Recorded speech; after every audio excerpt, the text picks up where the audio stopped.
Bigg Boss 8 வீட்டிலிருந்து வெளியேறியுள்ள அன்ஷிதா மற்றும் Jeffrey வாங்கிய சம்பளம் எவ்வளவு தெரியுமா? பிக்பாஸ் 8 விஜய் தொலைக்காட்சி பிரம்மாண்டத்தின் உச்சமாக ஒளிபரப்பாகி வரும் நிகழ்ச்சி. கடந்த அக்டோபர் மாதம் தொடங்கப்பட்ட இந்த நிகழ்ச்சியில் நிறைய மாற்றங்கள், விறுவிறுப்பு, சண்டை, கலாட்டா என எல்லாம் கலந்த கலவையாக இந்த சீசன் இருந்து வருகிறது. இந்த வாரம் உறவினர்கள் வருகையால் பிக்பாஸ் 8 வீடு மொத்தமும் சந்தோஷத்தின் உச்சமாக இருந்தது. போட்டியாளர்கள் அனைவரும் சந்தோஷமாக இருக்க வார இறுதி வந்துவிட்டது. எலிமினேஷனும் நடந்துள்ளது. அதாவது இந்த வாரம் பிக்பாஸ் வீட்டில் டபுள் எவிக்ஷன் நடந்துள்ளது. அன்ஷிதா மற்றும் ஜெப்ரி இருவரும் பிக்பாஸ் 8 வீட்டிலிருந்து இந்த வாரம் வெளியேறியுள்ளனர். 80 நாட்களுக்கு மேல் பிக்பாஸ் 8 வீட்டில் இருந்த அன்ஷிதா ஒரு நாளைக்கு ரூ. 25,000 சம்பளம் பேசப்பட்டு உள்ளே சென்றுள்ளார்.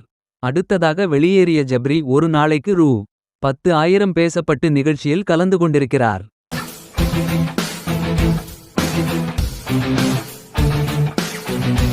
Thank you.